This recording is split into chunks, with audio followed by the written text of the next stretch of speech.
Bueno, ante todo, buenas tardes a todas las que están conectadas. Para quienes me conocen, mi nombre es Belén, eh, tengo 32 años y yo me sumé al movimiento No Matarás en el año 2015. Me acuerdo que me sumé unas semanas antes de terminar la carrera. Yo estudié Derecho en la Universidad Nacional de Lomas de Zamora, soy hija del conurbano, nacida y criada en Villa Fiorito, y cuando me sumo al movimiento, a las pocas semanas me comentan que necesitaban que vayamos a visitar a una persona. Esto fue una persona, una mujer, que nos escribió a las redes sociales comentándonos que ella vivía en el asentamiento La Madrid, que está ubicado en el barrio de La Boca, y que con motivo de la ejecución del fallo Mendoza, este fallo que eh, ordena la relocalización de las personas que viven en el camino de Sirga, a la vera de lo que es la cuenca Matanza-Riachuelo, ya sabemos los niveles de contaminación que se manejan, sabemos las consecuencias ambientales que esto genera. Y nos comenta que en la relocalización no se estaban respetando sus derechos, ¿no? Ella era migrante y sabemos lo que significa ser migrante en Argentina, un país que tiene una alta carga de xenofobia, una alta carga de racismo, y allí fuimos a acompañarla, ¿no? Nos recibió, y desde ese día que empezamos a acompañarla, las cosas empezaron a cambiar, ¿no? Acompañándolas al Instituto de la Vivienda de la ciudad, acompañándola a las diferentes reuniones y asambleas de vecinos. Hasta el día de hoy continuamos acompañándola, y fue impresionante cómo cambió la situación en el acompañamiento, ¿no? Desde la situación en que estaba ella y sus vecinos solas, a que un movimiento de derechos humanos la acompañe. La segunda ocasión yo las voy a mencionar porque creo que fueron las que me marcaron en la militancia y los que un poco van a servir para guiarnos un poco en esta charla. También nos escribe una persona, una mujer que vivía en el barrio, vivía en el Partido de la Costa, más precisamente en Mar de Ajó. Nos comentó que había una familia muy poderosa que estaba construyendo una serie de médanos de forma ilegal. No solamente por la forma en que estaban construyéndola, sino con los materiales, ¿no? En los médanos no puedes utilizar concreto. No solamente significa una afectación a la parte visual de lo que es la playa, sino que significa la destrucción de la barrera natural entre el mar y entre la ciudad. Ahí con unos vecinos y vecinas de una agrupación que se llamaba La Playa no se vende, estuvimos acompañando, ¿no? Ahí visibilizando, y a las pocas semanas pudimos ver y tener buenas noticias de parte del Consejo Deliberante de Mar de Ajó, que ordenó la paralización de las obras y la destrucción de esa construcción ilegal que estaban realizando.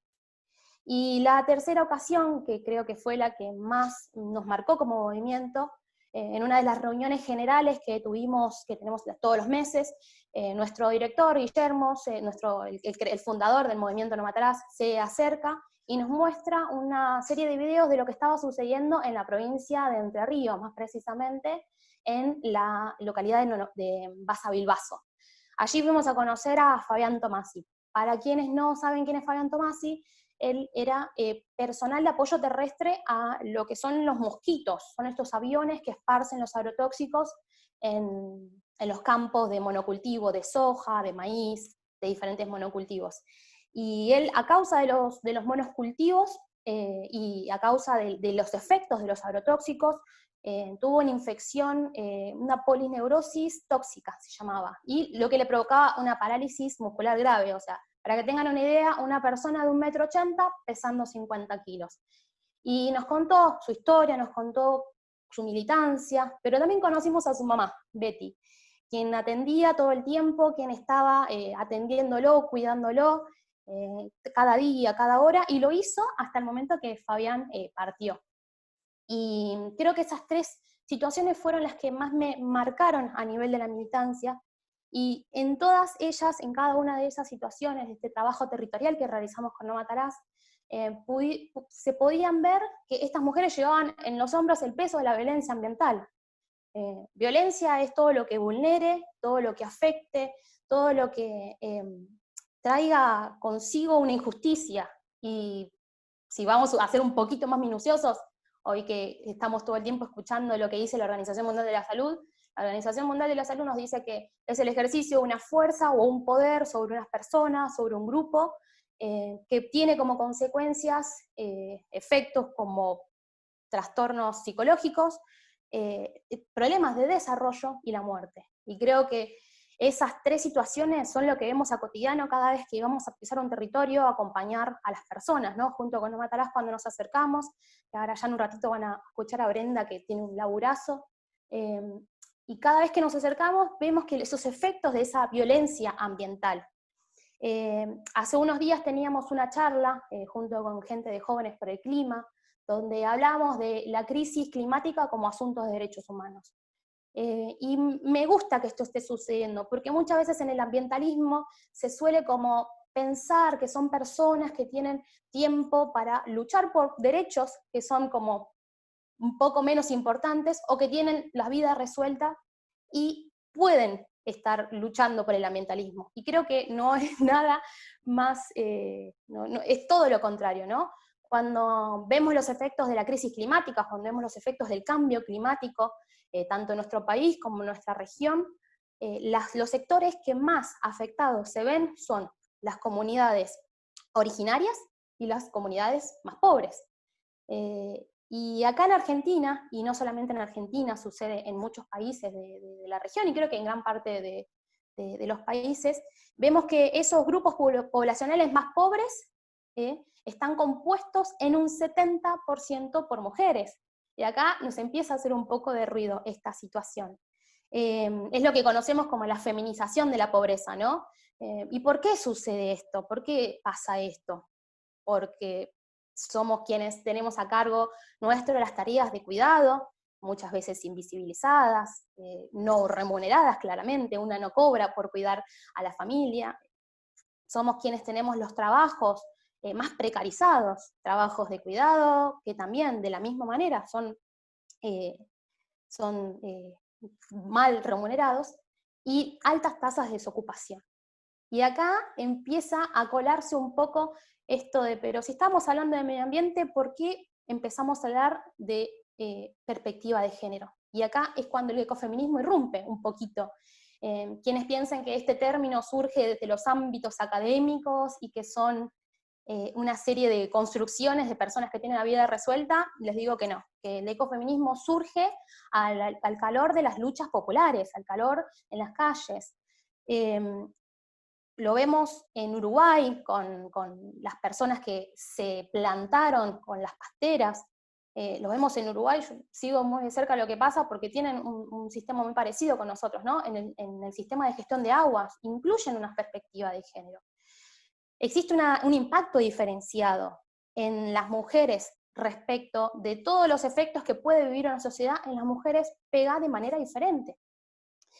No sé, esta semana leía e investigaba acerca de este impacto diferenciado que a mí me rompió la cabeza, porque digo, no es casual que en este marco donde las mujeres estamos saliendo a la calle, reclamando derechos, reclamando igualdad, que simplemente algunas personas pueden sentirse como asustadas por el término feminismo, pero hay tantos feminismos como personas, y creo que cada una puede encontrar el espacio donde se sienta más cómoda militando.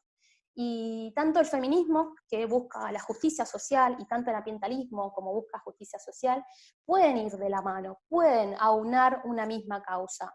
Allá en los 70, cuando los primeros movimientos antinucleares, que casualmente eran mujeres, lo empiezan a querer relacionar, se las acusaba de locas, se las acusaba como que era algo extraño, pero hoy vemos que ambos movimientos, al buscar la justicia social, deben ir de la mano. No es una imposición, pero sí para que nos empiece a hacer un poco de ruido.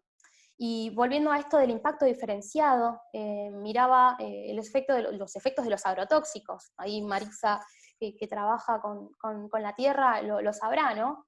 De quiénes son los sectores más vulnerables, los sectores más vulnerados. Primeramente niños y niñas que viven en zonas rurales y zonas suburbanas, son quienes están en contacto directo con la tierra, en el juego, ¿no? Yo no me olvido más del caso de Nicolás Arévalo. Yo creo que fue uno de los primeros casos con los que tuve contacto a nivel mediático, ¿no? Nicolás Arévalo era un nene que estaba jugando en el patio de su casa junto con su primita, y vivían al lado de una tomatera. Esa tomatera producía los tomates, producía el alimento con veneno. Sí, así como suena, alimento con veneno. y utilizaban un veneno que se llamaba endosulfán, que es sumamente contaminante, sumamente dañino, ¿no? Y él falleció al poco tiempo, ¿no? Luego de obtener atención en diferentes salitas y en el hospital ahí en Goya, y su prima tuvo que ser trasladada al Garrahan para ser tratada, ¿no? Hasta el día de hoy ese caso permanece impune, luego de 9 años. Hace poquito se cumplía el aniversario de su fallecimiento. Niños y niñas en zonas rurales y suburbanas. Las segundas afectadas, las segundas personas afectadas que pueden aparecer en estos del uso de agrotóxicos son las mujeres embarazadas. Me interesaba mucho porque explicaba de qué manera el contacto crónico con los agrotóxicos hacía que mediante la placenta y mediante el amamantamiento se transmitieran todos esos tóxicos, que tal vez en el momento no producían un efecto inmediato, pero podían llegar a causar efectos en lo futuro. Y tal vez si no tienen contacto directo con los elementos, ¿no? Si no van a los invernaderos, lavan la ropa, ¿no? Por estas tareas de cuidado que tenemos en esta sociedad, con la división sexual de trabajo, donde nuevamente volvemos a repetir, mujeres tenemos a cargo las tareas de cuidado de nuestras familias, que hoy todas esas estructuras se están replanteando un poco. Y al lavar la ropa de las personas que trabajan con los agrotóxicos, reciben esos venenos, esos líquidos que traen, ¿no? Y por último, en el orden de personas más afectadas, hablaba de los trabajadores expuestos, ¿no? Estas personas que están ahí preparando los químicos, ¿no? Y que muchas veces se sienten mal, dolores de cabeza, náuseas. Entonces, creo que apenas con este paneo es necesario que empecemos a mirar las políticas ambientales con perspectiva de género. Como recién les decía, no nace esto desde el ámbito de lo académico, nace desde las luchas populares. Y también otro factor que podemos hacer un paralelo en relación a esto que recién mencionaba, esta violencia ambiental, la misma violencia que reciben los territorios, hoy lo estamos viendo en Paraná, lo estamos viendo en Rosario, de qué manera el agronegocio, por extender su frontera productiva, las empresas inmobiliarias, por querer acaparar, están generando una destrucción de la biodiversidad, están generando una destrucción de los humedales, que hoy esa va a ser otra de las discusiones que se va a tener a futuro, ¿no? Es necesario que tengamos una ley de humedales. Y esa misma violencia que se ejerce sobre los territorios, esa misma violencia que se ejerce sobre los espacios, la vemos nosotras y la vemos, que se ve reflejada la violencia que se ejerce contra las mujeres. Dentro de los que son los delitos que se registran en comisarías, los únicos que no bajaron fueron los femicidios, los únicos que no bajaron fueron los de la integridad hacia nuestros cuerpos. Y sin ir más lejos, vincular nuevamente esta relación naturaleza-mujer. Algunas corrientes dicen que es por el hecho de pertenecer a la tierra. Sabemos que es por una construcción social, ¿no? Nosotros somos parte de una construcción social, somos parte de lo que la sociedad nos impone, pero más allá de eso, existe una relación. Sin ir más lejos, yo soy una ferviente militante de la copita menstrual. En la Universidad de La Plata descubrí que existen presencias de agrotóxicos en tampones, en toallitas, en apósitos, incluso en pañales. Entonces, toda esta serie de eventos que se producen en los proyectos extractivistas, que no buscan generar alimentos, no buscan realizar una empresa, buscan extraer hasta el último miligramo de riquezas que puedan traer nuestros cielos. Y nos encontramos ante una crisis climática y ya hemos atravesado un umbral que creo que no hay vuelta atrás. La crisis climática la estamos viendo. En febrero, cuando arrancó el año, veíamos que en la Antártida hacían temperaturas de 15, 18 grados, la Antártida. Entonces, es momento que nos empecemos a plantear, ¿no? Que esta cuarentena nos sirva para replantearnos estructuras, ¿no? Nuestras formas de consumo, siempre desde lo individual y lo colectivo, pero siguiendo de ser qué nos están brindando nuestros gobernantes, qué nos están brindando aquellas personas que están a cargo de protegernos como sociedad. Creo que van a ser días cuando salgamos de este aislamiento que tenemos que seguir respetando, y mañana que sea el Día del Padre, por favor, sigan respetándolo. Vamos a tener muchas nuevas incógnitas y muchos nuevos desafíos como sociedad. Ya como mujeres hemos visto que en las calles las conquistas las hemos logrado, las estamos logrando. Tenemos un montón por delante, lo vemos y lo sentimos de esa manera.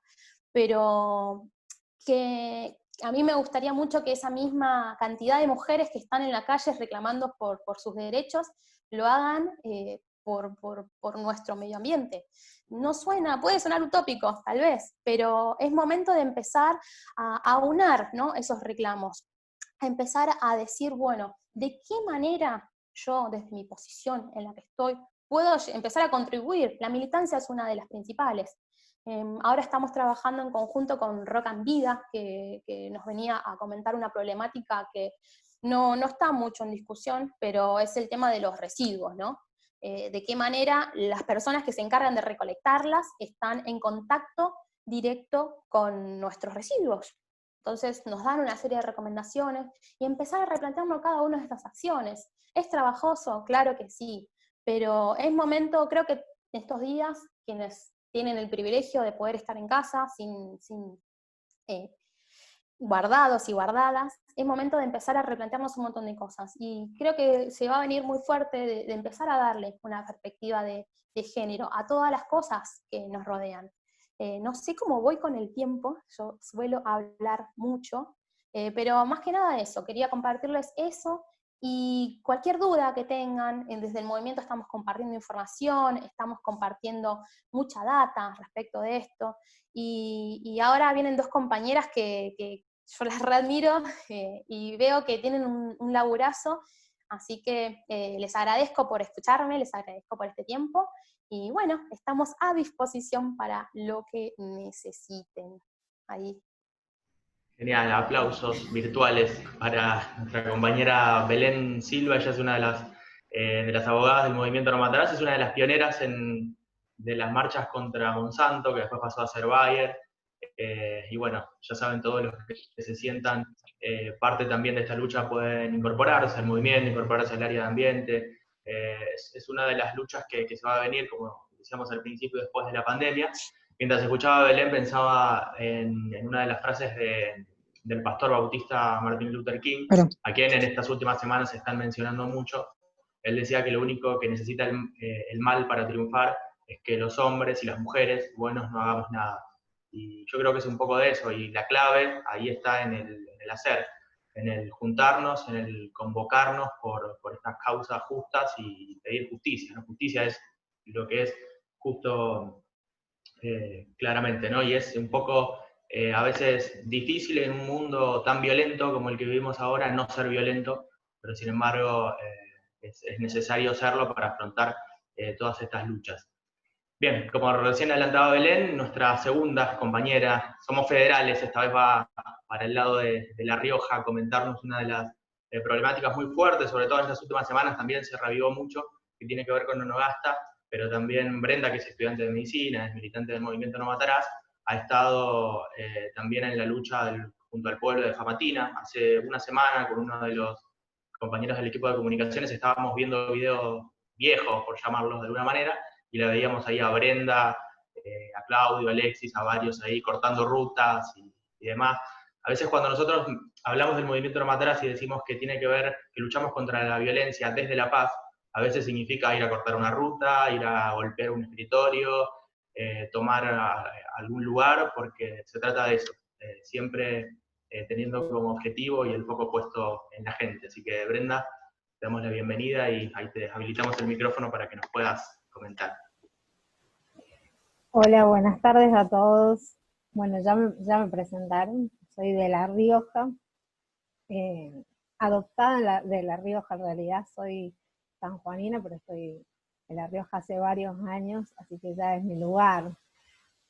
Creo que por algo llegué a ese lugar y ahí es como que cuando llegué a La Rioja encontré un montón de cosas que no sabía que existían dentro mío, y entre todas esas cosas que eh, encontré el movimiento No Matarás, a los chicos que nombró recién Marcel, con quien pude compartir algunas cosas. Nosotros como movimiento empezamos justamente en esta lucha que él contaba sobre Famatina, directamente, fue como lo primero, el primer contacto, que fue el acompañamiento en los cortes, el acompañamiento en las marchas, el acompañamiento en un abrazo, en un aliento, en una opinión, en lo que podemos aportar cada uno. Como ustedes saben y leyeron, yo iba a hablar sobre extractivismo eh, y las causas de Famatina y de Nonogasta, que vinieron una tras otra un poco juntos. Entonces, para eso, yo quería contarles o comentarles qué es extractivismo, porque por ahí no todos lo tenemos claro. Entonces, extractivismo es el proceso de extracción o de eliminación de recursos naturales y materias primas extraídos, que son extraídos para vender en un mercado mundial. Hay muchos actores involucrados en este extractivismo, y entre ellos incluyen principalmente las empresas multinacionales o transnacionales y el gobierno, y también otro actor importante, pero que en realidad no se le da mucha importancia como debería darse, es los miembros de la comunidad. Y ahí es donde entra nuestro rol y nuestro papel. Entonces se ha demostrado que los países o los lugares, como por ejemplo Famatina, por ejemplo Hachal en San Juan, La Lumbrera en Catamarca, no son quienes extraen esa materia prima, sino que generalmente la realizan extranjeros, vienen empresas multinacionales y a cambio dejan alguna que otra regalía, que cada vez son menos. Es decir, básicamente se llevan lo nuestro. Y que eso depende de un convenio político.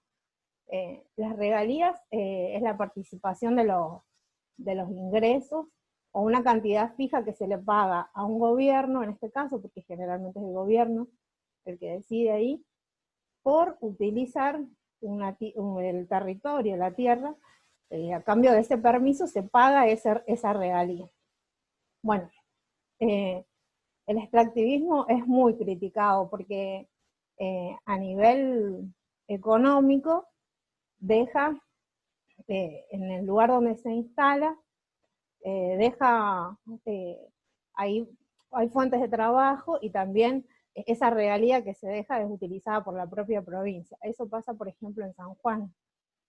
Yo soy sanjuanina, como les conté, y hay muchas fuentes de trabajo en gente que trabaja en las mineras, y también San Juan creció económicamente por una minera, pero por otro lado, ya vamos a seguir viendo qué es lo que sucede. Entonces, a pesar de toda esa riqueza económica que trae, eh, ocasiona también consecuencias negativas en términos de ambientales, sociales y políticos. Y bueno, las preocupaciones ambientales que nosotros podemos tener son, primero, un cambio climático, el agotamiento del suelo, también el extractivismo también viene a afectar la deforestación, la pérdida de la soberanía alimentaria, que eso es como esencial y básico, la disminución de la biodiversidad es otra cosa que afecta, y bueno, la contaminación del agua, que es, ustedes saben, el agua es esencial y es vital. Entonces, ¿qué es lo que implica?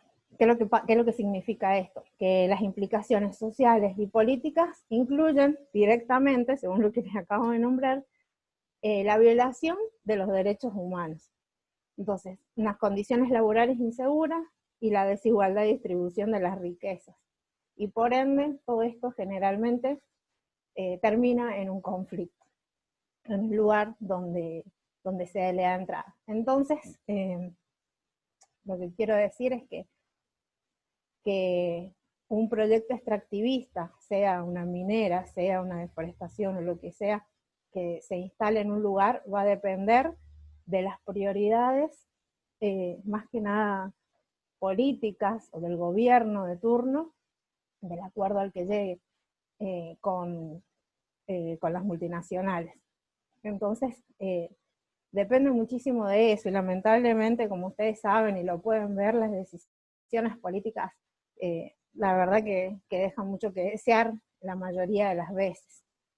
Entonces yo decía, bueno, pero si yo les cuento y les hablo de extractivismo, ¿por qué les tiene que importar? O sea, ¿por qué nos importa a nosotros, a los ciudadanos, saber de extractivismo? Sí, qué sé yo vivo en Buenos Aires y en el lugar donde estoy no pasa nada, o estoy en Tucumán y no pasa nada. Entonces nos importa justamente saber de qué se trata para poder defender nuestros derechos, para saber a quién entra a nuestro lugar, quién entra en el sitio donde estamos, donde estamos viviendo, en el lugar donde estamos plantados, que tiene que ver que recién Belén decía, que por ahí tiene que ver de la persona con el lugar en donde estás. Entonces, bueno, es necesario saber por eso. ¿Y a quiénes afecta? ¿Quiénes son los más afectados? Las comunidades, el pueblo donde se instala. Como ejemplo le doy nuevamente Veladero, en Hachal, donde el pueblo fue contaminado, se rompió un caño que salía desde la mina, y confesaron que finalmente que fue 1 millón de litros de agua diluido con cianuro, que contaminó un río y por ende contaminó todo lo que es Hachal. Otra es la Lumbrera, donde se contaminaron ríos. También lo que nombraba Belén, de los agrotóxicos, que se contamina también el agua. Bueno, esos son algunos de los ejemplos de extractivismo. También los desmontes, que luego de los desmontes vienen lo que ya sabemos, las sequías, las inundaciones, las familias que son, la flora y la fauna que se altera también, y las familias que son, que viven ahí en ese lugar, en su hábitat, su campo, y que tienen que mudarse. Bueno, todo esto que yo les contaba hablando sobre las mineras, en Hachal y en Andalgalá se instalaron estas mineras, pero lo mismo no sucedió en Famatina. En La Rioja, Famatina queda a unos 300 kilómetros de la capital, como para que se den una idea, y comenzó a sonar muy fuerte lo que es el Famatina no se toca, porque desde el 2012 hay empresas que hasta el día de hoy, lamentablemente, hoy está todo más tranquilo, pero que intentan ingresar al Cerro del Famatina, donde se cree que hay oro, principalmente, y otros minerales que los quieren extraer de ahí, que las mineras quieran estar ahí.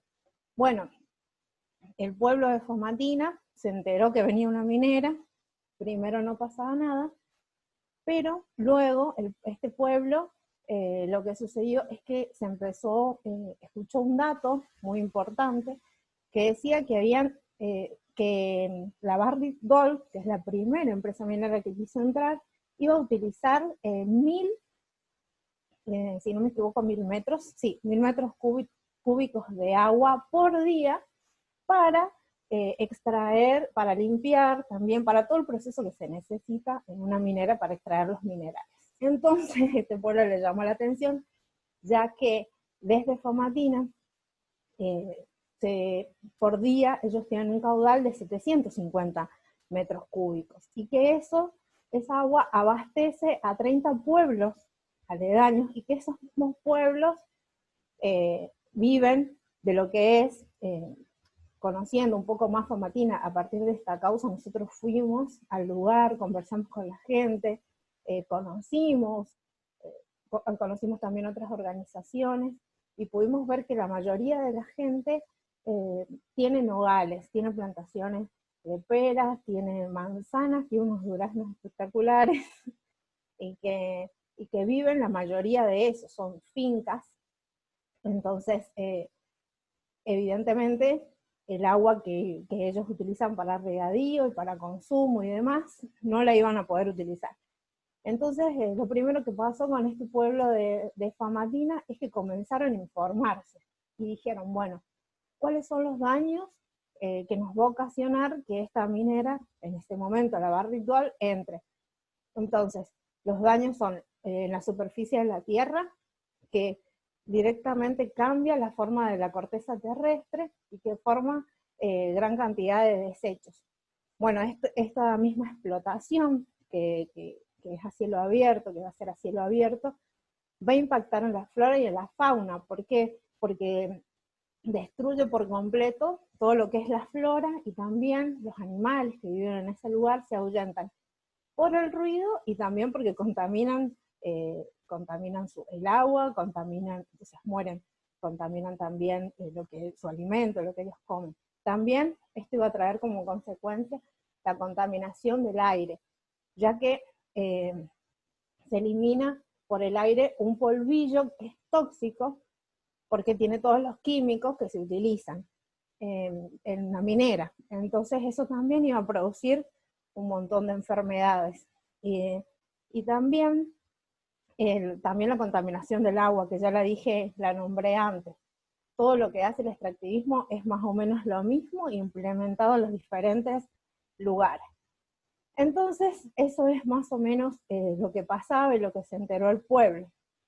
Y este pueblo de Famatina se activó, vamos a decir eso, en estas asambleas grandes que se formaron, conviven diferentes personas con muchos perfiles ideológicos diferentes, tanto políticos como sociales y como económicos, pero se unieron para un bien común.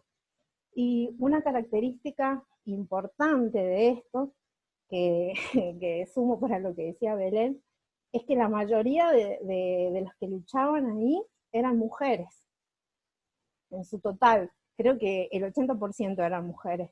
Eran maestras que hicieron su parte en las escuelas, enseñando a los chicos sobre el Famatina, sobre el cerro, enseñando qué es lo que causaba la minera. Y bueno, como todos sabemos, los chicos son los que llevan la información a la casa, a los padres, a los abuelos, a los hermanos, nos cuentan. Entonces eso se fue sembrando en cada lugar y en cada hogar. Además, las mujeres decidieron hacer todos los días, casa por casa, repartir la información, y se invadieron los medios de comunicación, lo poco que había. Hoy tenemos muchas más herramientas. Entonces, bueno, de esa manera fue que nos fuimos enterando, y nos enteramos nosotros también lo que sucedía, y pudimos acompañar. La característica de esto fue que la gente, a pesar de todo, se unía y decía, bueno, yo salgo de trabajar, me voy a panfletear, me voy a llevar información.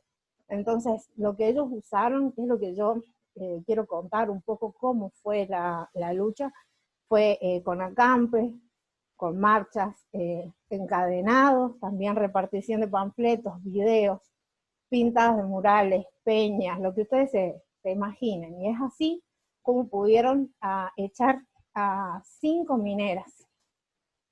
Hay una minera que es de Salta, que es nueva, que es nacional, pero hay otras como la Barritual, Osisco, Midai, Sergen, bueno, entre otras.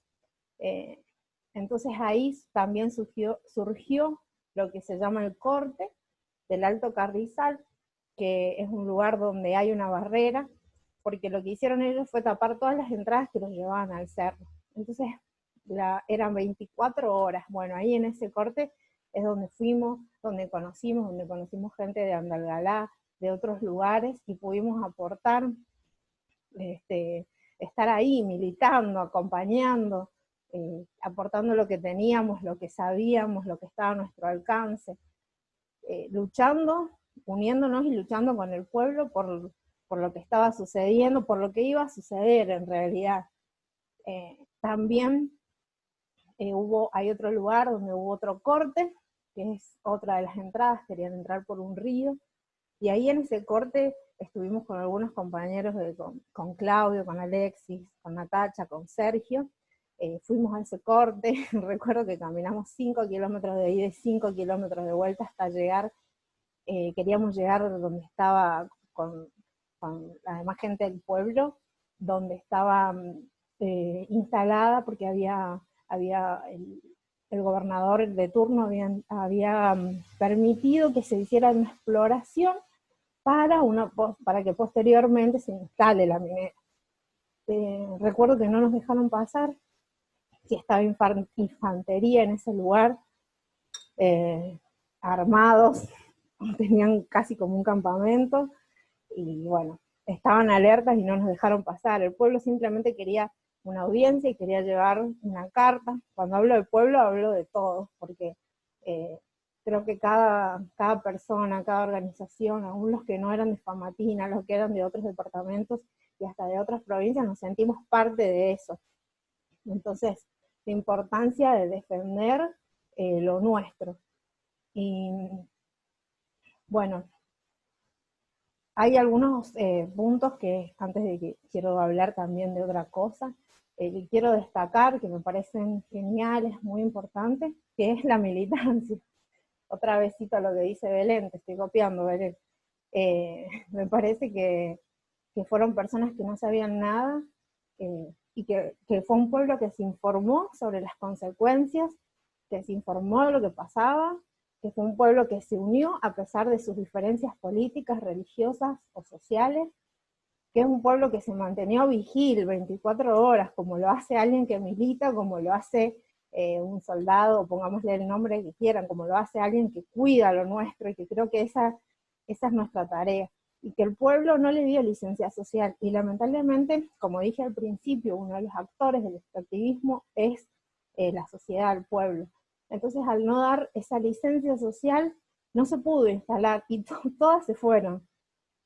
Hubo represiones, sí, hubo frío, sí, hubo hambre, tal vez sí, hubo complicaciones, persecuciones, sí, también, pero creo que valió la pena porque se defendieron los derechos humanos, porque se defendió los derechos ambientales del pueblo, que creo que es básicamente lo mismo, porque defender los derechos ambientales también significa nosotros vivimos en ese ambiente, en ese lugar. Si se altera el medio ambiente, evidentemente se altera la flora, la fauna, el ser humano también. Entonces destaco esas 4 cosas que les digo. Creo que cuando un pueblo se une y lucha, no hay minera que lo lleve por delante, no hay situación difícil que te lleve por delante, no hay un contrato económico que pueda, no hay leyes que puedan ser violadas. Si el pueblo se une, lucha, pero para eso es necesario el conocimiento, la valentía y el darlo todo. Eso rescato de esa lucha. Y en este mismo andar, que estábamos en Famatina, justamente cuando les nombré que estábamos en Angulo con los compañeros, es que conocimos a alguien de la asamblea del retamo de Nonogasta, y recuerdo que anotamos el número en un papelito, que no sé cómo lo encontré, un poco de un propósito eso, y un correo electrónico. Recuerdo que mandamos un correo y no se sabía nada de Nonogasta. Fue la asamblea del retamo de Nonogasta, que conocimos allí una persona que se llama Yasna, que estuvo en los vivos que hicimos, y después de un tiempo respondieron un correo, y no dudamos en ir hasta ese lugar porque habíamos escuchado la historia, pero la verdad es que no sabíamos mucho, no teníamos mucha información. Y lo que hicimos fue básicamente ir, sentarnos a hablar y empezar a investigar qué es lo que sucedía en ese pueblo, que quizás no era nuestro lugar y no era nuestro pueblo, pero creo que eso tiene en particular de la persona que ama, que milita, que quizás no es Famatina mi pueblo, que quizás no basta mi pueblo, pero lo siento como mío, y lo conozco, y espero que ahora que saben de Famatina y que ya saben de Nonogasta, puedan ustedes también hacer esa lucha como suya, y nos sumemos cada vez más. Bueno, en este mismo andar que les decía, conocimos a los vecinos de Nonogasta, que formaron una asamblea con la gente también, algunos de Chilecito, que está ahí nomás a unos pocos kilómetros. Y bueno, ahí en Nonogasta está instalada una curtiembre, que es una fábrica de cuero, donde se trata el cuero que después utilizamos nosotros en carteritas y, bueno, nosotros no, pero bueno, que se utiliza para hacer carteras y zapatos y demás. Bueno, en ese lugar de muy pocos habitantes, de unos 12.000 habitantes, hay una curtiembre, que está básicamente en el medio, bueno, no está en el medio del pueblo, pero está muy cerca del pueblo. Hay barrios alrededor. Bueno, en esa curtiembre se utilizan diferentes químicos para tratar ese cuero, químicos como los sulfuros, cloruro, cromo, cianuros, bueno, metales pesados, cobre, zinc, entre otros. Y para tratar ese cuero utilizan eso, y además luego de utilizarlos se eliminan efluentes líquidos hacia unos piletones que ocupan más o menos 4 kilómetros. Imagínense la cantidad de piletas que hay, muchísimas piletas, o que había porque las han tapado, pero bueno, todas esas piletas, 4 kilómetros de desechos líquidos.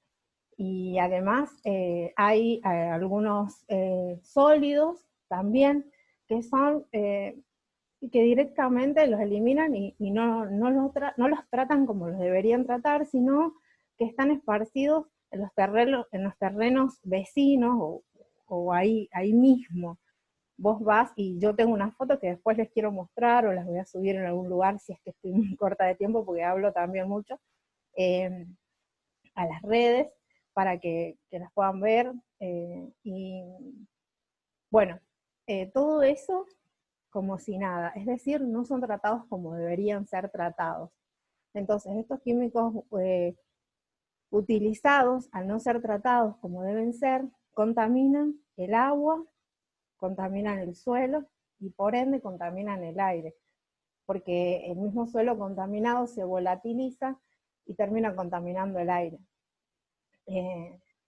Lamentablemente, estos químicos, según los informes realizados en 2 oportunidades, que ya les voy a nombrar bien, por la UFIMA, que es la Unidad Fiscal de la Investigación de Delitos del Medio Ambiente, dieron en un porcentaje superior a lo que deberían dar.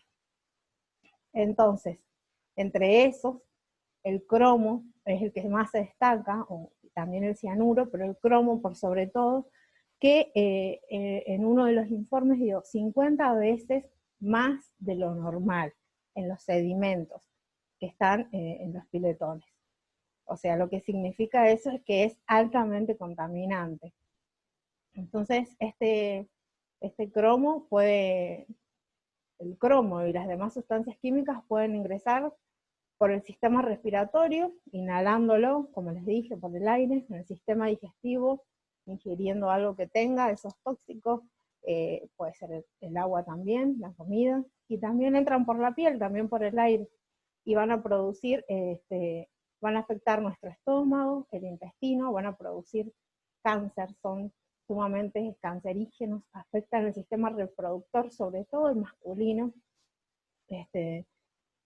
y también producen malformaciones congénitas, esterilidades, abortos espontáneos, leucemia. En La Rioja, la mayoría de los casos que hay, que se tratan en Capital, los pacientes niños con leucemia provienen de Nonogasta, provienen de Nonogasta.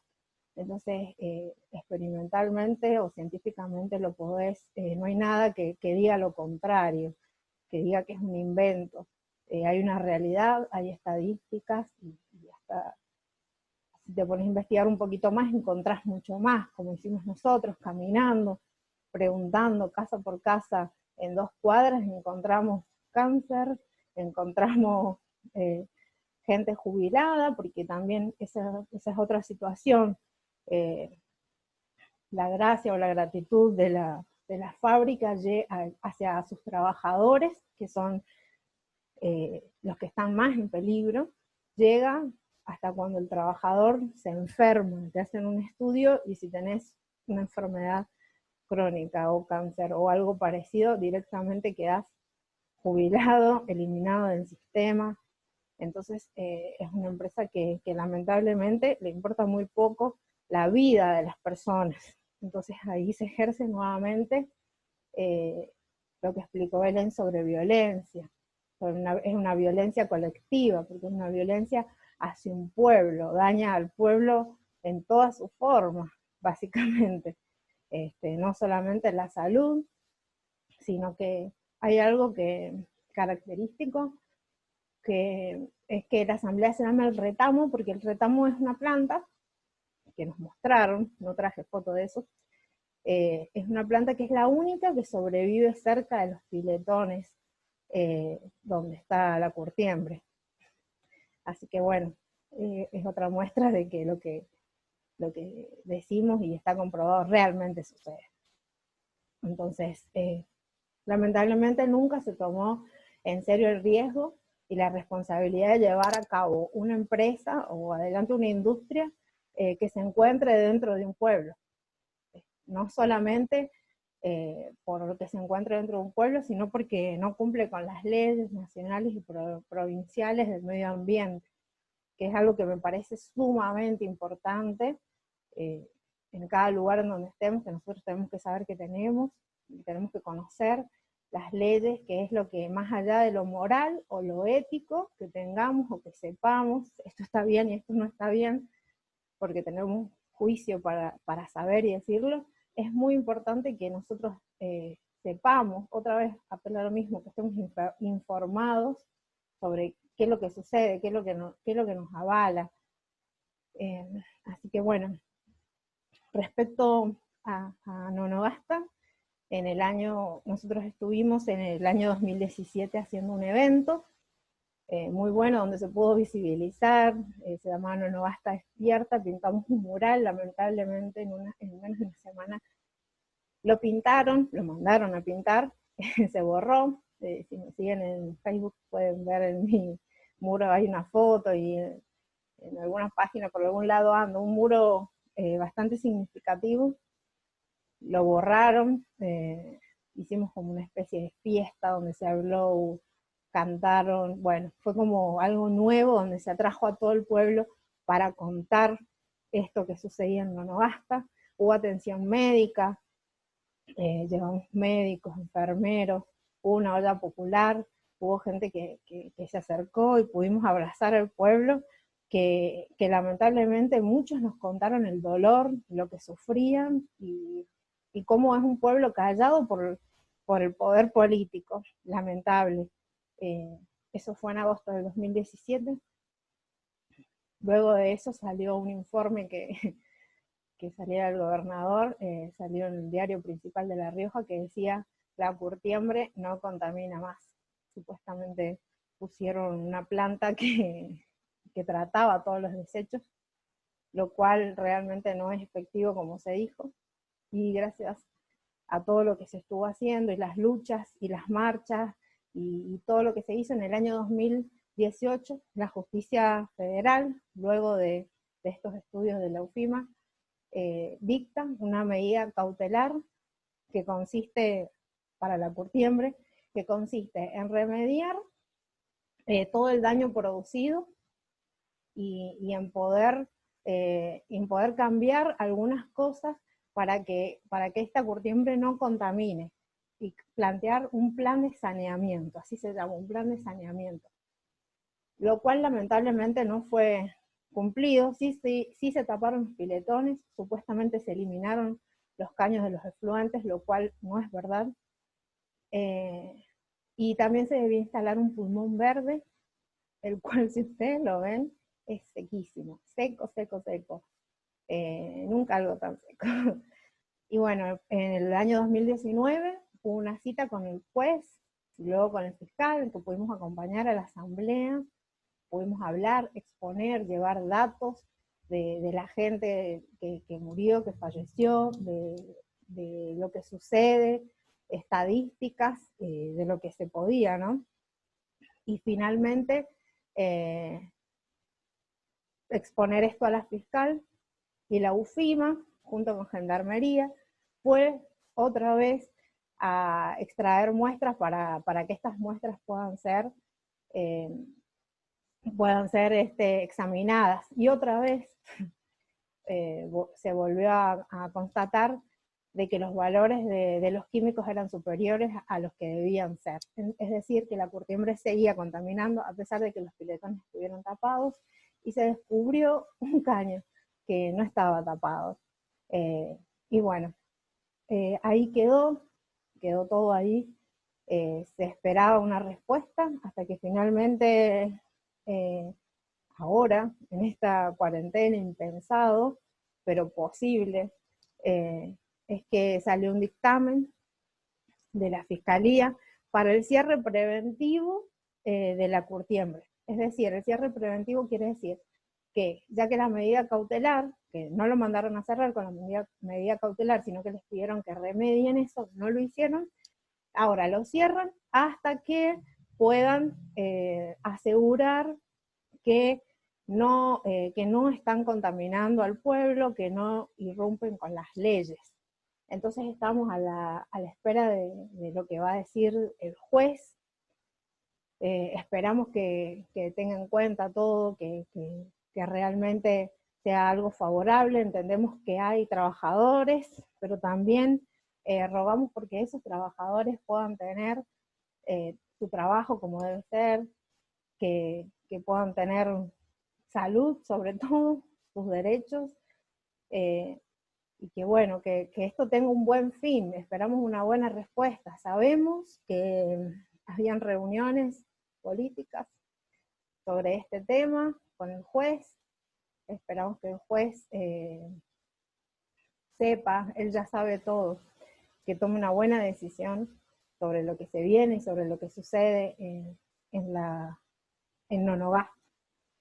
Y bueno, no me quiero ir sin antes citar algunas cositas como para terminar. No sé, Marcel, cómo estoy de tiempo, he hablado mucho. Podemos redondear, sí, podemos redondear. Bueno, dale. Bueno, que habla ya termino igual, del principio precautorio, que dice que cuando esto es sobre la ley de ambiente, que estaría bueno que lo leamos, porque así lo vamos a poder aplicar en diferentes lados. Es más, sin saberlo, ya lo sabía, digamos, sin leerlo, sin haberlo aprendido antes. Es que cuando haya un peligro de daño grave, irreversible, dice que la ausencia de información o de certeza científica no deberá utilizarse como razón para postergar la adopción de medidas eficaces. Es decir, que ni siquiera la ausencia de información científica sirve para que descartes lo que sucede, y en realidad hasta hay eso si lo implementamos para el pueblo de Nonogasta. El principio de equidad intergeneracional, que dice que los responsables de la protección ambiental deberán velar por el uso y goce apropiado del ambiente por parte de las generaciones presentes y futuras. Es decir, que deben velar por nosotros. Y el principio de responsabilidad, que es el generador de los efectos degradantes del ambiente actuales o futuros, es responsable de los costos de las acciones preventivas y correctivas de recomposición, sin perjuicio a la vigencia de los sistemas de responsabilidad ambiental que corresponden. Después, si quieren, lo pueden leer mejor, pero los quería citar porque me parece que son importantes saberlos. Y para finalizar, uniendo ambas situaciones, me parece que rescato como todo esto, que es importante informarse, que es importante vigilar, no dejar de visibilizar lo que sucede, mantenernos unidos y utilizar todas las herramientas que tenemos, que hay leyes también, como dije antes, que debemos conocer y que más allá de lo ético, de lo moral, nos sirven para poder reclamar lo que es justo, y que la única forma de llevar a estos pueblos la paz y de preservar el medio ambiente es haciendo justicia. Y la forma de reclamar justicia tiene que ver con la militancia que decía antes, con el insistir, con el persistir, con el caminar juntos. Y bueno, nada más, espero que algo de estas luchas les haya servido. Perdón por ser tan larguera, pero no haberlos aburrido. Y muchas gracias. Excelente. Habrá aplausos virtuales también para Brenda, nuestra compañera de La Rioja. Bueno, muchos mensajes también a través de Facebook. Estamos saliendo en vivo. Viviana Leonetti nos recuerda que bueno, hoy Mendoza celebra los 13 años de la ley 7722, que regula la actividad minera, prohibiendo el uso de sustancias químicas tóxicas en la minería. Esto es en la provincia de Mendoza. Y bueno, ahí también los compañeros en el chat, arriba la lucha de Nogaste, bueno, todos los compañeros, Andrés que lo veo por ahí. Bueno, muchas cosas interesantes, mucha data también, mucha información que después la vamos a poder ver y la vamos a poder difundir también en las redes sociales. Y de paso les digo que sigamos a No Matarás La Rioja en Instagram. Ahí ellos van publicando todas las actividades, la lucha que van llevando adelante. Y me había notado varias cosas que había dicho Brent que son muy interesantes. Y lo que tiene que ver con tomar la lucha y amar a la gente que por ahí no está al lado nuestro físicamente, pero sin embargo está en otros pueblos, en otras ciudades, y con esto de lo que pasa, nos pasa, poder tomarlo como bandera y poder reivindicar la lucha de compañeros de otros lugares. Hace un par de años, Guillermo Brein, el director del movimiento No Matarás, nos daba un ejemplo muy concreto de esto. Nos contaba que hay un río subterráneo que cruza toda la República Argentina y que desemboca en el Paraná. Y hace algunos años, en esa desembocadura estaban muriendo un montón de peces, y durante los primeros días no se sabía por qué, hasta que se descubrió que del otro lado de la cordillera estaban tirando cianuro. Y ese cianuro recorría toda la Argentina, desembocaba en el Paraná y mataba a todos los peces que están ahí. Eso es un claro ejemplo de que lo que pasa, nos pasa, y que no es necesario estar al lado físicamente, sino podemos estar a muchos kilómetros y tomar la lucha de los diferentes pueblos. Bueno, ahora sí, la tenemos por ahí a Maritza. Ella es integrante de la UTT, ella es productora agroecológica y bueno, nos va a hablar un poco de lo que es soberanía alimentaria, algo que ellos vienen trabajando desde hace muchísimo tiempo, mucho para aprender, mucho para saber, con quien también hemos trabajado a través de la Mutual de la Gente de Nueva Vida, a través de los verdurazos, alimentando al pueblo que en los últimos años le ha pasado realmente muy mal desde lo económico, desde la falta de alimentos, y bueno, hemos estado junto a ellos en los lugares donde la gente lo necesitaba. Ahí, Maritza, ¿nos escuchás? Sí. Ahí tenemos un problema con el micrófono, me parece.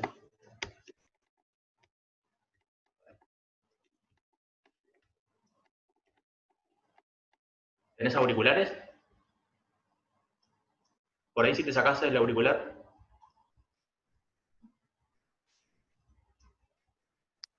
Si saco el auricular, estaría así. Sí, ahí te escuchamos.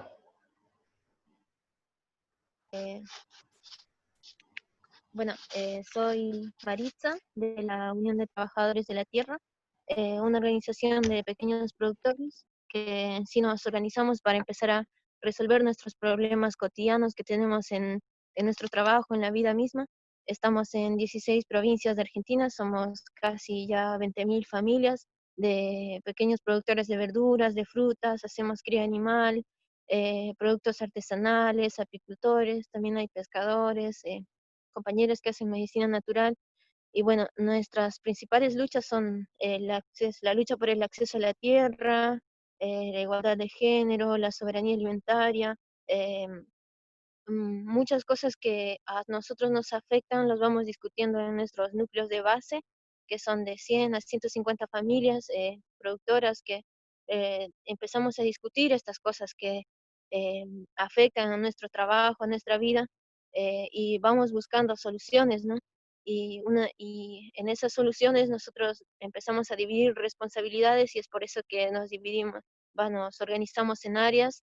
eh, por ejemplo, está el área de producción, el área de género, el área de jóvenes, el área de prensa, y así sucesivamente son muchas áreas que ahí vamos profundizando, depende al problema, para especificando el problema, buscándole la solución.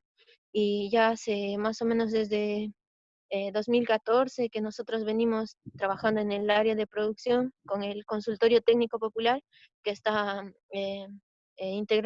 que está formado por productores que se formaron y aprendieron a hacer agroecología para cambiar ese modelo de producción convencional que actualmente está impuesto aquí en el campo, en la agricultura, y también a través de la misma organización nosotros desde el primer verdurazo que hicimos, que regalamos 30.000 kilos de verdura aquí en Buenos Aires, y al igual que en todas las provincias, empezamos a visibilizar más el otro campo, que nosotros le decimos el campo que realmente alimenta al pueblo.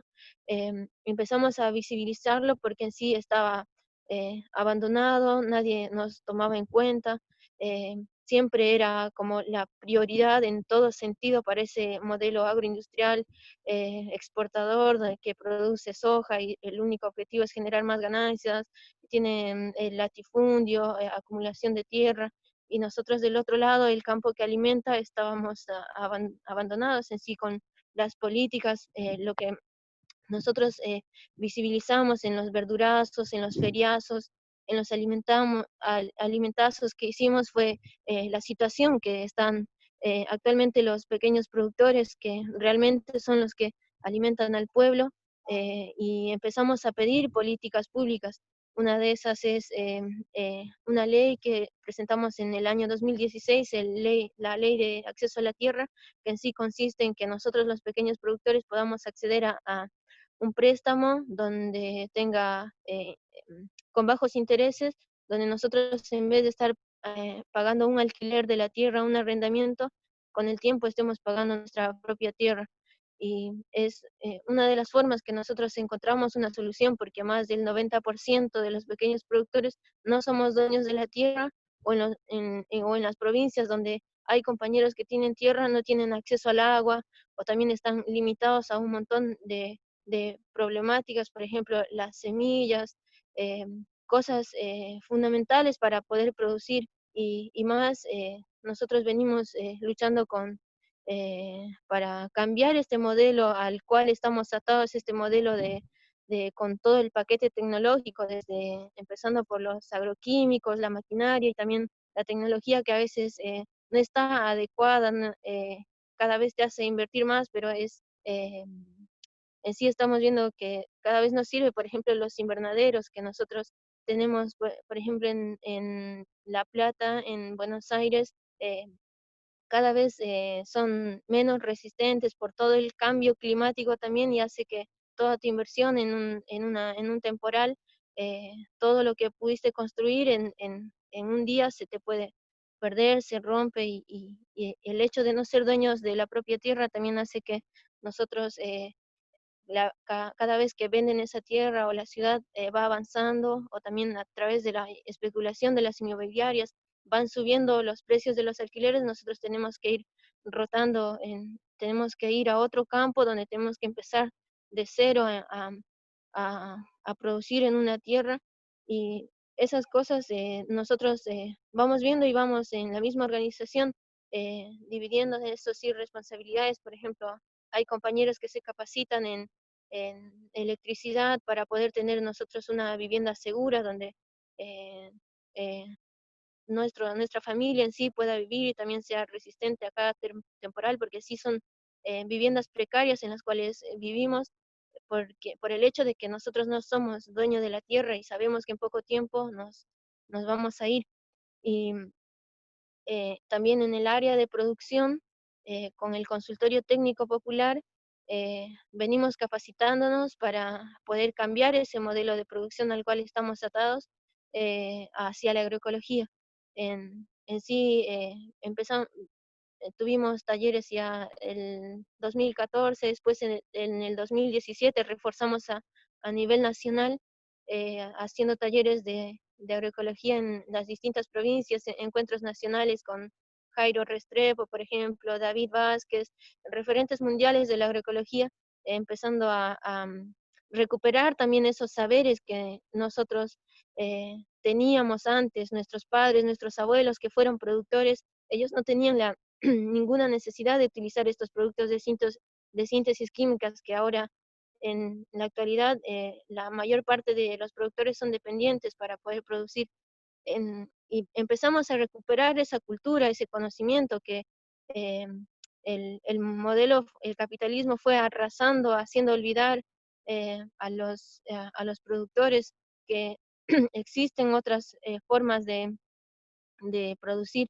Y empezamos desde por ejemplo, una preparación de un suelo, cómo diseñar una huerta, qué cuidados hay que tener cuando nosotros producimos de manera agroecológica y nuestros vecinos fumigan, o son mismos compañeros que todavía no cambiaron el modelo de producción. eh, Tenemos capacitaciones donde constantemente vamos aprendiendo más y compartiendo de campesino a campesino, productor a productor, y también, como decía ahí Belén, a, a todo se le puede poner una perspectiva de género, porque también nosotros vemos que en este modelo, eh, mm, por la división sexual de trabajo, también esto recae en el campo, en sí las compañeras mujeres tienen como, eh, porque esto ha sido una construcción de hace mucho tiempo, ¿no? De vivir en la casa, tener como la responsabilidad del cuidado de los hijos, de trabajos domésticos, pero al mismo momento en el campo la mujer y el varón en sí, toda la familia hace el mismo trabajo, pero cuando viene a la casa sigue trabajando y ese trabajo no es valorizado. Y es también que por eso las consecuencias de este modelo recaen en la mujer y son más graves en sí, porque también son las que son encargadas de la alimentación de todos los hijos, de la salud, de la educación, mayormente, y también cuando nuestras compañeras están embarazadas, hay muchos casos que siguen trabajando embarazadas o con los hijos pequeños y a veces en sí en el campo a las mujeres nos estresa. Hablo por mí también, que tengo una hija, nos estresa estar teniendo esos cuidados de ser como una mamá estricta, de estar todo el tiempo pendiente con los chicos cuando produces con agroquímicos. En sí, cuando empezamos a ver que eso es un problema, es por eso que nos organizamos y a la hora de cambiar el modelo de producción, nuestra propia calidad de vida empieza a cambiar, porque no solo es algo técnico de cambiar unos agroquímicos por algunos insumos, sino tiene que ver más también con lo social, con la calidad de vida que vamos a tener nosotros los productores en el campo. Es por eso que también a la hora de hablar de soberanía alimentaria, una de nuestras grandes banderas que levantamos en nuestra organización, también tiene que ver con el acceso a la tierra. El acceso a la tierra es muy importante. También de qué forma también nosotros comercializamos estos alimentos que vamos produciendo. Estos alimentos, claro, constantemente la lucha porque la mayor parte de los compañeros o la totalidad se produzcan agroecológico. Ahora, en la actualidad, es una parte mínima de la organización, pero constantemente venimos desde hace años a pulmón haciendo estos talleres con trabajo voluntario de los mismos compañeros, pero también necesitamos políticas de fomento de la agroecología que puedan sustentar todo esto y que esto sea masivo, la agroecología crezca, porque esto ya está demostrado. No es no hay que verlo como si solo sirviese para huertas pequeñas en casa, porque esto ya es masivo y nosotros lo fuimos demostrando. Eh, eh, y también una comercialización justa. Nosotros tenemos una propuesta de colonias agroecológicas de abastecimiento local donde podemos hacer en sí una forma de acceder a la tierra, puede ser también hacer acuerdos con los municipios eh, donde nosotros podamos producir alrededor de las ciudades y así los alimentos no tengan un recorrido tan grande como lo tienen ahora y los precios también que puedan ser fijados por los productores, en acuerdo también con las personas que lo consumen, que esto sea más participativo y más justo, que en sí las ganancias no siempre se vayan para otras personas que no son los principales actores en esa cadena de alimentación. Y bien, ya hace varios tiempos buscamos también formas alternativas de comercializar. En la organización tenemos almacenes de ramos generales donde ofrecemos nuestros alimentos a precio justo, y tenemos un mercado mayorista en Avellaneda, y el reparto de bolsones también a domicilio. Y nosotros seguimos y vamos.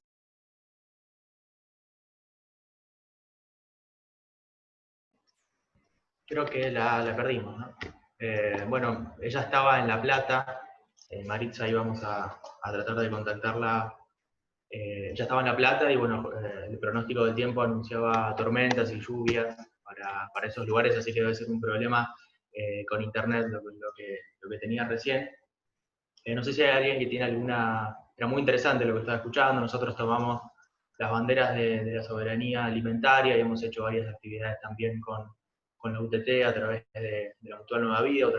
Creemos que otra forma de producción y de consumo es posible. De hecho, en la historia precapitalista, en las comunidades de esos momentos, quien estaba encargado de la alimentación eran los reyes, los caciques, y con el tiempo fueron sacando a la gente, fueron mirando más para el lado del comercio y comenzaron a comercializar todo lo que ellos producían, y es así como comienza la historia de las hambrunas que las tenemos hasta hoy en día. El hombre comenzó a mirar para otro lado, dejó de lado a la gente, y las consecuencias están a la vista. Maritza, ¿está por ahí? Ahí tratamos con Brian de ver que pueda reactivar el audio. Nos escribe. De paso aprovechamos para decirles que pueden seguir a la UTT, a la Unión de Trabajadores de la Tierra, @ Unión de Trabajadores de la Tierra en Instagram, en Twitter, en Facebook, para divulgar todo el trabajo que ellos vienen haciendo y también para ser parte de la lucha que ellos vienen llevando adelante. Una de esas era la ley de acceso a la tierra. Nosotros creemos que la tierra es de quien la produce, lo decía Jesús, hay muchos ejemplos en la Biblia de eso también, así que estamos acompañándolos y vamos juntos a la par, como dice la canción, para reivindicar todo eso. Maritza, ¿estás?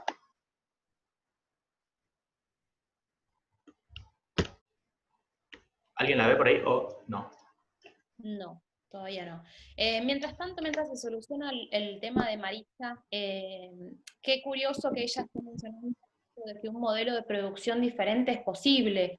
Nosotros junto con No Matarás venimos trabajando con la Mutual de la Gente Nueva Vida, donde trabajamos con pequeños productores, con fábricas recuperadas, con productores agroecológicos. No, esto que mencionaba es Maritza, y que no es cosa menor, que un producto deba ser transportado por una larga trayectoria, inversión de combustible, inversión de uso de las rutas. Entonces, qué importante es saber de dónde proviene lo que comemos, de dónde proviene lo que incorporamos diariamente en nuestra dieta, siempre que tengamos el privilegio de hacerlo, claramente. Pero yo insisto con que no votamos una vez cada 2 años, sino que votamos cada vez que elegimos lo que llevamos a nuestra mesa. Cuando tenemos la posibilidad de elegir productos provenientes de la economía popular, que no solamente producen alimentos, sino que producen una forma de relacionarse diferente. Cuando vos estás comprando a unos productores agroecológicos, estás apoyando que esa forma de producción sea de manera respetuosa, un producto sano para el ambiente, sano para los productores y las productoras, y sanos para quien lo consume. Yo estoy re contenta, yo la escucho y me emociono muchísimo, pero creo que es parte de los valores que compartimos, tanto desde la Mutual de la Gente Nueva Vida como No Matarás. Así que espero que se pueda conectar nuevamente para poder seguir escuchándola, porque esto que ella decía, que el campo uno a veces imagina la idea del campo, el campo sale a protestar, el campo es esto, el campo es quienes nos están brindando los alimentos, quienes se encargan todos los días de darnos alimentos sanos, ¿sí? Así que espero que haya vuelto para escucharla, no sé, Marcel. Esta me parece, ¿nos escuchás, Maritza? Ahí le activamos el micrófono, la estamos viendo y estamos viendo que está hablando, pero tenemos un inconveniente.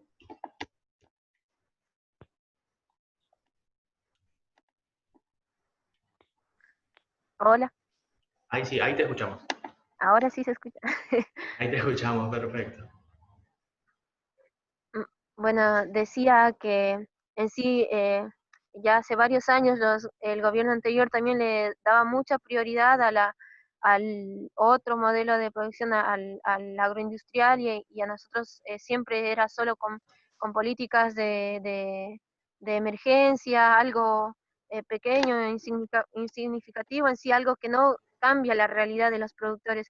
Y ahora hace poquito en la colonia agroecológica de Luján, que tenemos, que son más o menos 81 hectáreas, y hicimos en conjunto la presentación de la ley de agroecología y una ley de arraigo, que en sí el objetivo es fomentar la agroecología a nivel nacional. Es lo que nosotros en la organización en sí veníamos haciéndolo a pulmón, con fondos de la organización, trabajo voluntario de los compañeros, pero ahora esperamos que en esta situación de pandemia también se puso mucho en discusión sí, en la misma sociedad el origen de los alimentos, de qué calidad, a qué precio, el acceso también que se tiene a estos alimentos, se puso en discusión, y nosotros estamos a full trabajando para, para poder en sí obtener la soberanía alimentaria que queremos. Desde nosotros los productores, que somos los que producimos, sembramos, hasta el que lo va a consumir, que sea un alimento sano, seguro y a precio justo también. También decía esto sobre la educación en el campo, sobre la situación de los jóvenes también. Yo en sí tengo 22 años y también participo un poco en el área de jóvenes, y ahí es que estuvimos articulando también con el Instituto Nacional de Jóvenes, intentando de que eh, la vida en sí en el campo también para los jóvenes tenga oportunidad. Eh, eh, Siempre nosotros en nuestras asambleas empezamos a discutir el acceso a la educación que nosotros tenemos. En sí, todo está concentrado en las ciudades, y aquí en el campo tenemos el jardín, el primario, el secundario, que si lo pudimos hacer y no abandonamos, para acceder a una universidad, a las facultades, se nos hace cada vez más complicado. Y aparte, teniendo el trabajo casi explotador en la quinta, hay jóvenes que le dan más prioridad al trabajo, porque de eso depende también este modelo, ¿no? Que se sostenga este modelo, depende de esa fuerza de trabajo que el joven a veces está priorizando en vez de estar estudiando. Por eso también estamos articulando para que en el campo existan escuelas de agroecología, eh, tecnicaturas, donde cada vez esto siga avanzando también, no solo se quede en el campo, sino que también esté articulado con las universidades, con las instituciones. Y en eso venimos trabajando, y en esta situación de pandemia, la UTT también salió a hacer donaciones de alimentos, sabiendo que es muy importante la solidaridad que hay que tener, ponerse en el lugar del otro. Nosotros en sí, en distintas zonas producimos distintos tipos de alimentos. En la zona donde yo vivo solo producimos frutas y no, solo verduras, mayormente verduras y algunas frutas.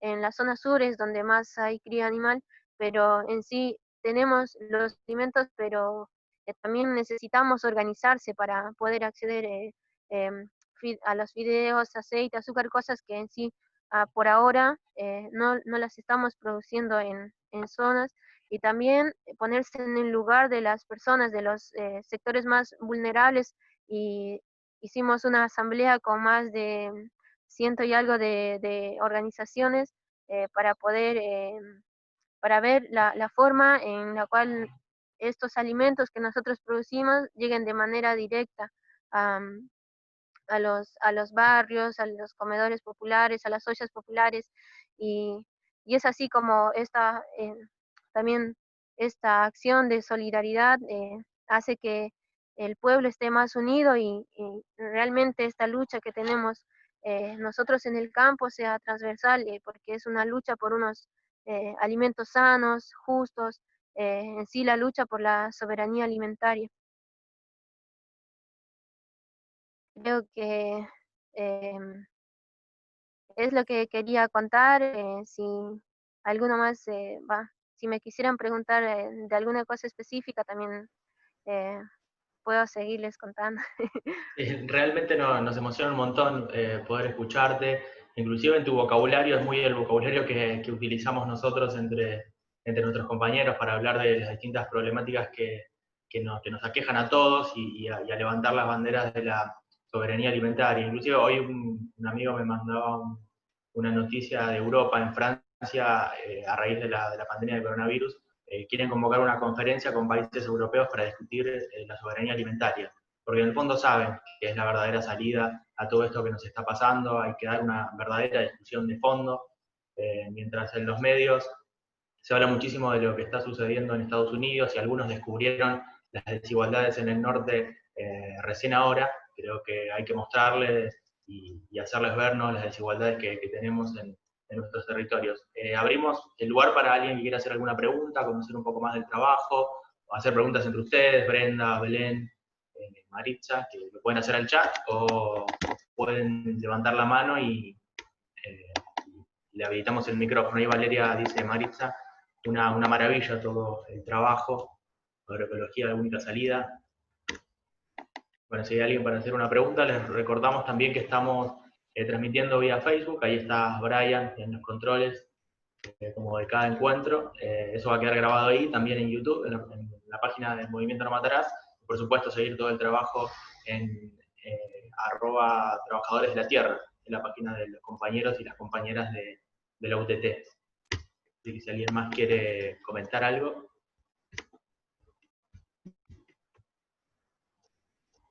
Ahí nos deja. Maximiliano pregunta, ¿no todo lo que se produce es agroecológico? Claro, en sí, ¿se escucha?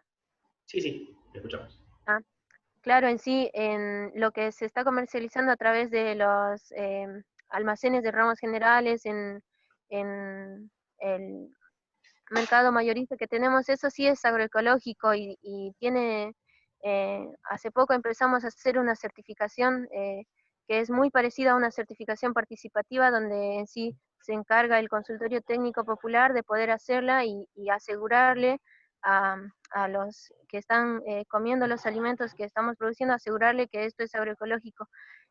Todo lo que se está vendiendo en los almacenes de ramos generales, que se hace reparto a domicilio a través de los nodos de distribución, es agroecológico, pero hay otra gran parte de la organización que aún no hace agroecología y sigue atado también al mercado convencional, donde ellos no son los que definen los precios, siempre están definidas por los intermediarios o el mercado, y ahí es cuando nosotros también buscamos otra forma de comercializar.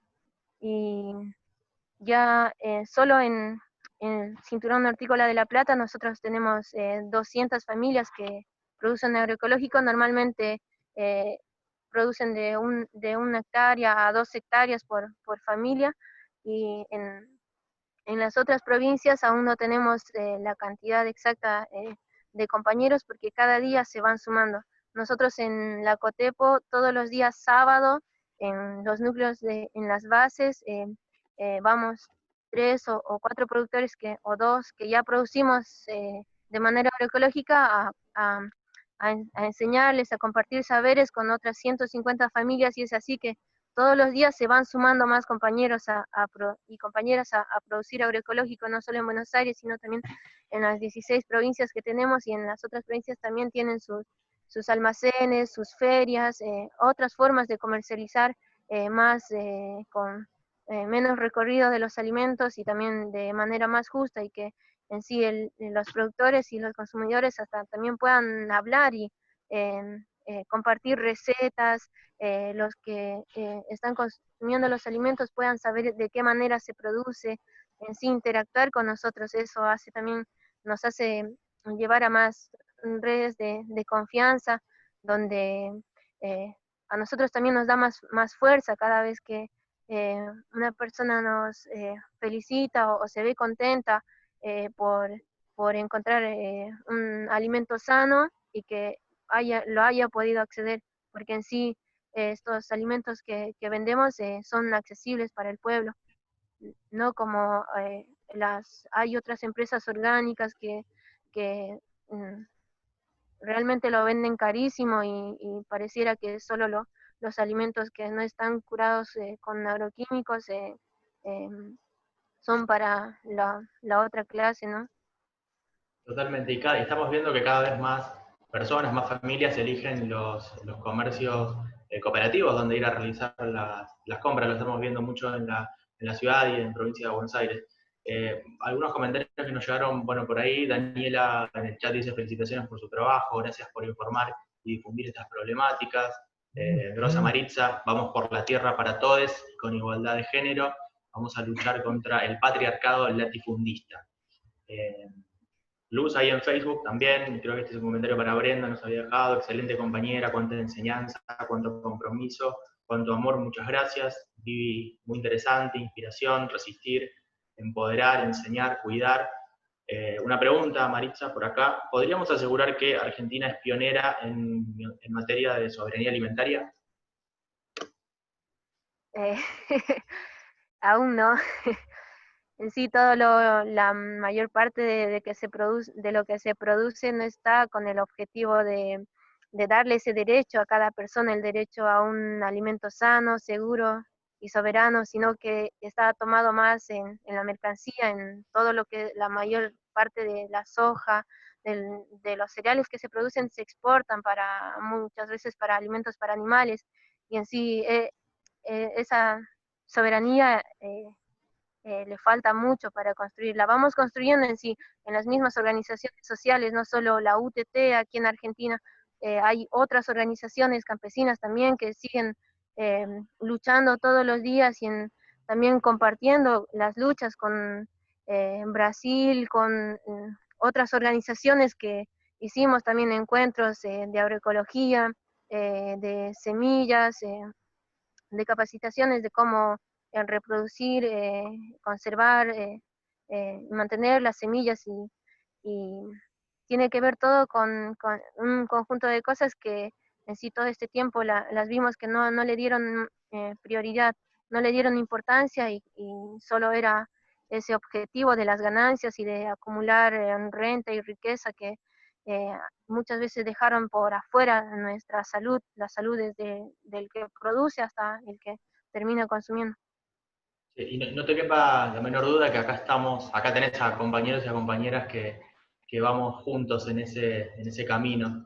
Me estaba notando algo recién mientras te escuchaba, pensando un poco, invirtiendo el razonamiento, y me hace una pregunta. ¿Quién está cerca de producir alimentos de un modo aceptable en tema de precios y en tema de calidad? Y son los pequeños productores que están a lo largo y a lo ancho del país, sin lugar a dudas. Ya vamos terminando. Maximiliano dice, ¿hay mucha diferencia? Pregunta, ¿hay mucha diferencia entre el costo de producción agroecológico contra los costos de la producción con agrotóxicos?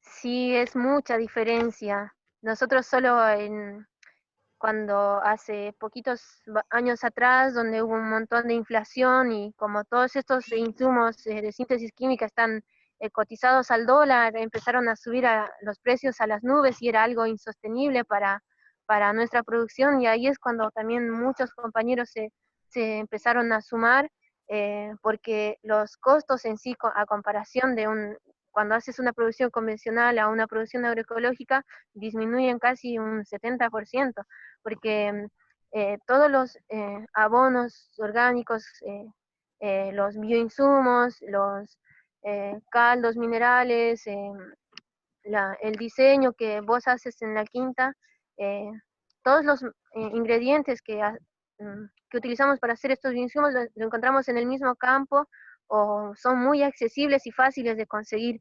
Solo hace falta ese conocimiento que nosotros lo vamos compartiendo de productor a productor, ese conocimiento que hace que en sí el pensamiento ya sea diferente para poder cambiar la forma de vida. Disminuye mucho el costo de producción. Claro, pero tenemos presente que es posible producir sin agrotóxicos, y además hoy los alimentos que consumimos tienen agrotóxicos, no solo que nos envenenan, sino que además pagamos caro. Pero estamos pagando caro algo que incluso nos hace mal, es una salvedad, de una violencia justamente terrible. Creo que bueno, hasta ahí llegamos con las preguntas, mucha gente nos estaba también siguiendo y haciendo comentarios ahí en Facebook. Te agradecemos un montón, Maritza, por compartir este momento con todos nosotros. La gran mayoría de trabajadores creo que casi todos, ¿no? Trabajadores de la economía social y solidaria a través de la Mutual Nueva Vida, hay como los compañeros de La Rioja, que están ahí al pie del cañón en la lucha, primero Famatín, ahora Nonogasta, y donde sea que haya un problema le pueden enviar un correo a Brenda, como le enviaron los de Nonogasta, y ahí están para luchar y para defender la vida siempre. No sé si alguien, Brenda, Belén, quiere decir algo y nos vamos. ¿Nos vamos? Bien. Pueden seguir en las redes a la UTT, pueden seguir a @Movimiento No Matarás y a la No Matarás La Rioja, también en Instagram, que están publicando todas las actividades que están haciendo. Así que muchas gracias, Maritza. Seguramente hagamos algún otro encuentro, algún video, algo más, seguramente estaremos haciendo. Y gracias Bien, a todos. muchísimas gracias. Un abrazo grande y abrazo para todos y hasta el próximo encuentro. Igualmente, hasta luego.